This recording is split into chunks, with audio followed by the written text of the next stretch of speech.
इसलिए कहा कि शास्त्रों को अपने मन से नहीं पढ़ना चाहिए। गुरु जी के पास नहीं जाओगे तो क्या कहा,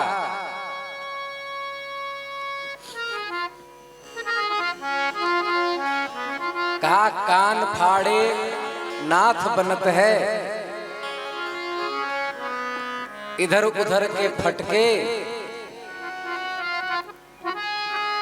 अयोध्या में रामानंदी कहलाए और नीचे मोहम्मद लटके। ये कहावत है। एक चेला था तो वह साधु बनने के लिए गया, तो एक महात्मा के पास गया। महात्मा जी ने कहा कि जब तक तुलसी नहीं बांधोगे तब तक तुम्हारा कल्याण नहीं होगा, क्योंकि गले में तुलसी पहने बिना जो जल का एक बूंद भी पीता है उसको स्वान मूत्र पीने का पाप लगता है। बोला अच्छा सही बात है। वो चेला गुरु जी की बात मान करके कंठी पहन लिया। एका साल रहा, देखा न ठाकुर जी का दर्शन हो रहा है न श्री जी का दर्शन हो रहा है, कंठी तो पहन लिए। गुरु जी ने कहा था कंठी पहनते ही वो विष्णुवत हो जाता है, कोई असर नहीं दिखाई दिया। वहां से चल पड़ा, गोरखपुर पहुंचा, नाथ संप्रदाय वालों से मिला।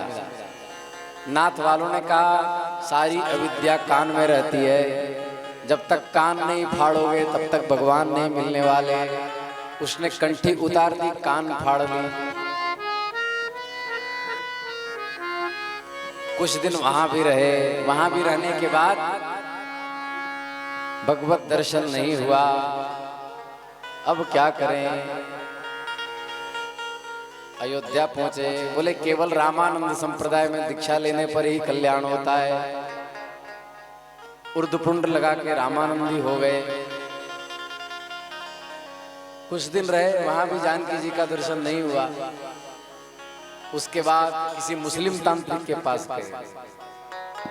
तब कहा सारी अविद्या इंद्रियों में होती है, जब तक इंद्रिय छेदन नहीं होगा, जब तक मुसलमान की तरह कटवाओगे नहीं तब तक कल्याण नहीं होगा। उसने मुस्लिम मजहब के अनुसार खतना भी करवा दिया। वहां भी अल्लाह नहीं मिला। थक हार करके फिर कंठी वाले गुरुजी के पास गए और वहां जाकर के कहा गुरुजी हम बहुत भटके, हमको बचा लीजिए, कहीं समझ में नहीं आ रहा है कल्याण कैसे होगा। गुरुजी ने कहा अयोध्या गए, रामानंदी बने, कान फड़ाए दिगंबर, इधर उधर के फटके, अयोध्या में रामानंदी, नीचे मोहम्मद लटके।